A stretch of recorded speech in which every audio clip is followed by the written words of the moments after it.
Hey everyone, it's Allison, back again with another drawing video. I'm kind of excited for this one because I'm going to be asking myself questions. I did a video like that, I guess a couple weeks ago, where I asked myself some questions that are supposed to kind of like jumpstart conversations about art. So I found these questions because I was thinking about ways to build my relationship as an artist with galleries and ways to talk about my art to curators, and they came up. I was like down a rabbit hole for a while, but I saw them. I thought they were interesting, and I was thinking they'd make a great video topic, and also it would just be fun to like see what you guys think about these questions, and it'd be fun to ask myself those questions while I work on this drawing. So I'm gonna do that right now. So I'm gonna start with the face and ask myself, so the first question, this might actually be hard to do while drawing, but I'll do it. I just have to be careful. So the first question is, does my work reflect a unique artistic perspective? So stuff like anything that asks about like uniqueness, I don't know, I have mixed feelings about, because on one hand, I do try to make work that I feel like I don't see a lot. I try to keep my work so that it feels fresh and I don't feel like I'm just doing the same thing everyone has done. But I mean, we're also kind of products of our time. Like, it's 2020 and people have been making art for centuries. So I feel like if I try to limit myself to work that I don't think anyone has ever done before, like, I don't even know if that's possible. And also, I don't think, I don't have any delusions of grandeur. Like, I don't really think there's anything that makes me like totally different and so special and there's no one like me, It's totally possible that there's no one exactly like me who's also making the kind of work I'm making, but I don't know if I would like walk around and say like, oh yeah, you're never gonna see work like mine. Like, that just doesn't seem possible. Like, I know there's people making work about the same subjects as I am. There's lots of people making work about their experiences with racism. There's lots of people making portraits of women. There's lots of people making work about inner strength. But I don't want to let that stop me from making my work. Maybe what makes my art unique is that I know that it's not. Do I use interesting materials or techniques? Well, I don't know how interesting my materials are. It's literally just pen and paper. So the answer to that is probably no. But I do like to use cutouts in some of my work. And I'm actually trying to do that more because it's so much fun to do and it adds something different. And I'd say that's pretty interesting. I don't see a lot of people bringing the two together, but even if I did, like, that doesn't make it less interesting. I just think collaging, like, in itself is really interesting.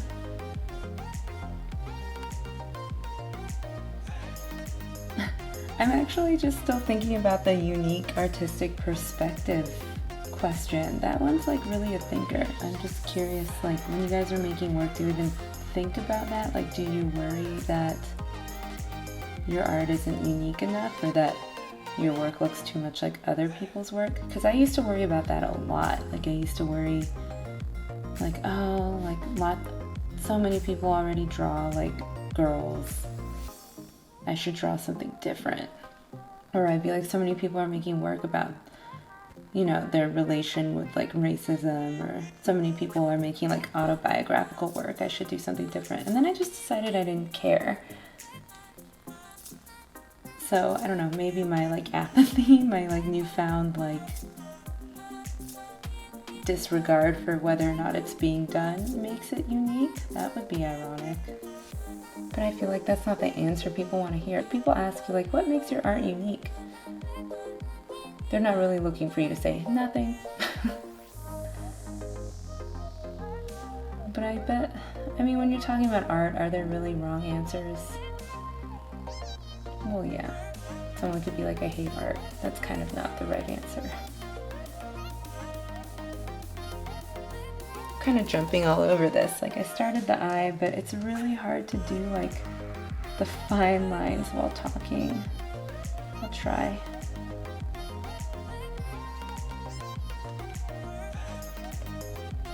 Okay, the third question, got distracted. I'm just gonna avoid the eyebrow while I'm talking because eyebrows always give me trouble. The third question is, does my body of work look like it was created by the same artist? I was just thinking about that the other day when I was updating my website because I see a lot of, I definitely see a lot of growth in my work. Like it's gotten a lot more detailed and I've made some changes. I don't know, my technique has changed a little bit. Like I didn't always stipple, I didn't always put so much detail, I didn't always take up so much space. I have work on my website that I made as long ago as like, 5 or 6 years ago, maybe even longer. But I keep it up because I feel like it still fits in the concept of like the work that I make. Like it still works in that series and I like it. But I notice the difference. Like there's a lot more structure, there's a lot more line work. My work used to be a lot simpler, I'd say. No less beautiful in my opinion, but a lot more minimal. But I still think despite that when I put them all together, I still think they look like I made them. Like they don't look that different.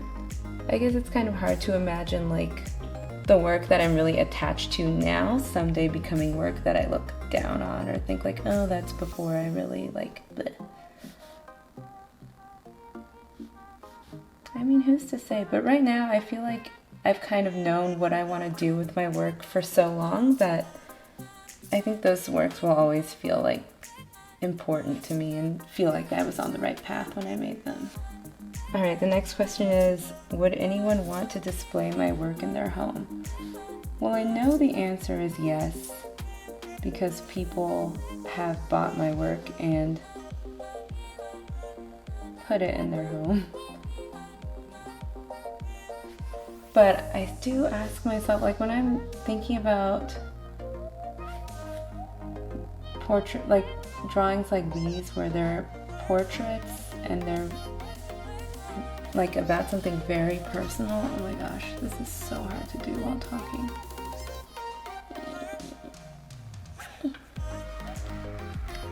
Like this whole series is very meaningful to me personally, and it's fueled by my experiences. And I've talked about how I kind of felt like I needed to make this series after everything that was going on with George Floyd and just like 2020 in general, how over the past like 4 years we've kind of seen a lot of more hateful behaviors in people come to light, and it's just been really tough hearing people be more open with like their prejudices and racism and just all that unpleasant stuff. Like I felt like I needed to make this series, and then the question comes up like, since this is so personal and it's something that I'm making for myself, like is this work someone would want to put up? Like will someone else who doesn't have any of that context, or even if they do have that context, like would they see this and think, oh, I want to put that in my living room? Like I don't know, I really don't. Like I don't know how people feel about that. Like I know when I see work that I can tell has meaning to them, like has a deep meaning, I want to put it in my home, but I don't, like that's not, some people, there's like different types of work. Like I feel like there's art that is just easy and doesn't have meaning, like it's just pretty and there's nothing else to it. And sometimes that's the kind of work people want to put because it's just like a neutral way to enhance a space, and I think there's just as much value in that as in something that like has this deep, heavy meaning. And sometimes I do worry like people see it and be like, oh, that's like really intense and really beautiful, but I don't necessarily need it in my home, you know, like,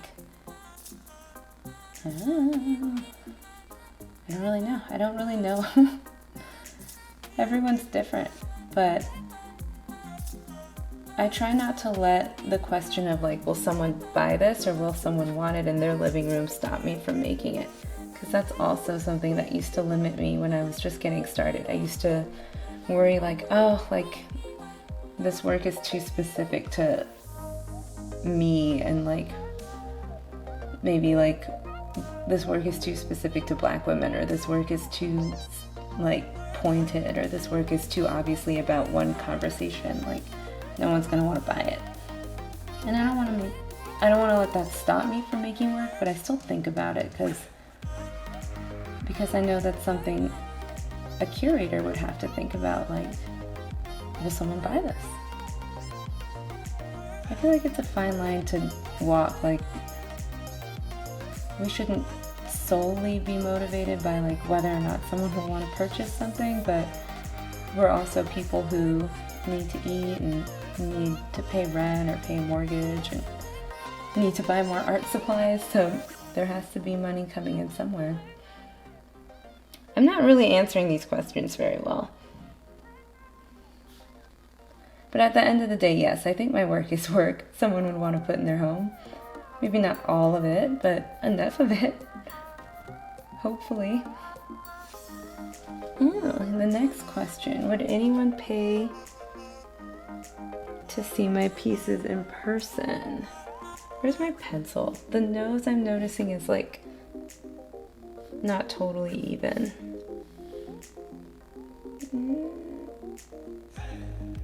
Oh, noses make me nervous. Okay.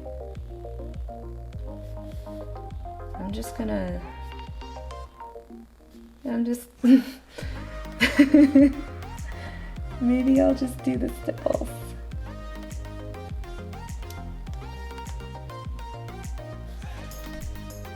Okay, I can do this.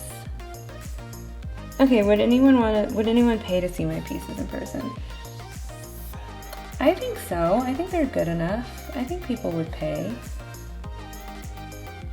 I definitely think people would pay. I don't know how much. It doesn't say how much. But I do think they're good enough that I wouldn't feel like I was stretching the truth, or I wouldn't feel, I don't know, guilty's not the word. I don't really get that feeling. But I wouldn't feel like I was being unfair if my work was in a show that cost money to see. I feel proud enough, I feel good enough about it that I wouldn't feel like that was unreasonable. That was a good question. Oh, there's only one question left, and I feel like I'm drawing so slowly. But I made some progress. Okay, this is the last question. Oh, it's a big one. What is the inspiration behind my work? Well, I talk about this all the time, so I don't know. You guys can just skip if you want, but my work is inspired by, if I could condense it, my work is inspired by shared experiences. Like, we're all human, and in some way we all kind of experience the same things, just on different levels. Like, I'm fascinated by how everyone agrees that being a teenager is like rocky, and that's when they had some sort of weird epiphany, usually, like most people. Like, I'm trying to say it, like, in trying to be brief, I'm taking longer than I need to.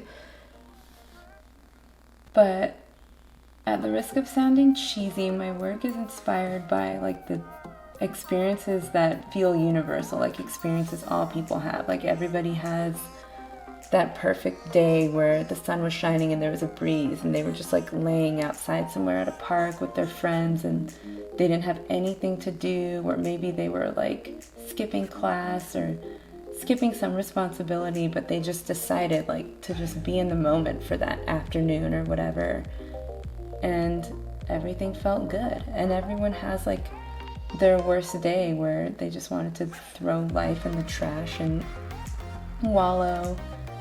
Everyone has like that feeling when they have a crush on someone and they think that person might like them back. Like all those dumb things that we all experience in one way or another. I like making art about that stuff. And I draw on my own experiences.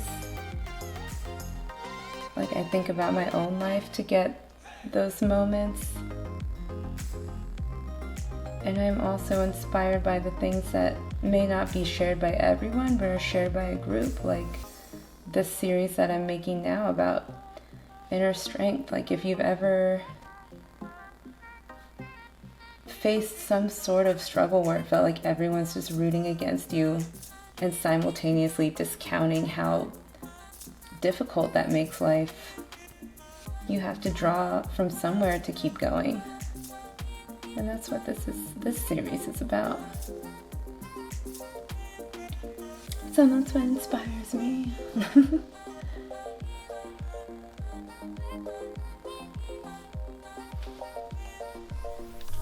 Okay, so I asked myself those 6 questions. I think they're all important. I'm really glad I found those questions because I'm realizing I ask myself, like I think through my work, but I don't necessarily phrase the questions so, what's the word? I don't phrase them so concisely. It's like a jumble of thoughts that come together. They're not so organized. So it's nice to find a list that's been prepared already that I can talk through instead of just going in circles like I normally do in my head. So that was fun. Let me know what you guys think. I'm really in the zone right now. I kind of wish there were more questions, but I guess I'll save that for another video. But I'm feeling good about the way she looks so far. The light keeps changing. I think her face is cute. I will get the nose done. And yeah, I'm excited. I say that a lot. I just really need to stop. But I'm having fun. I can't wait to see how this is gonna look when it's finished. And I hope you guys enjoyed the video. Let me know what you think of the questions that I asked myself. And I will talk to you guys later.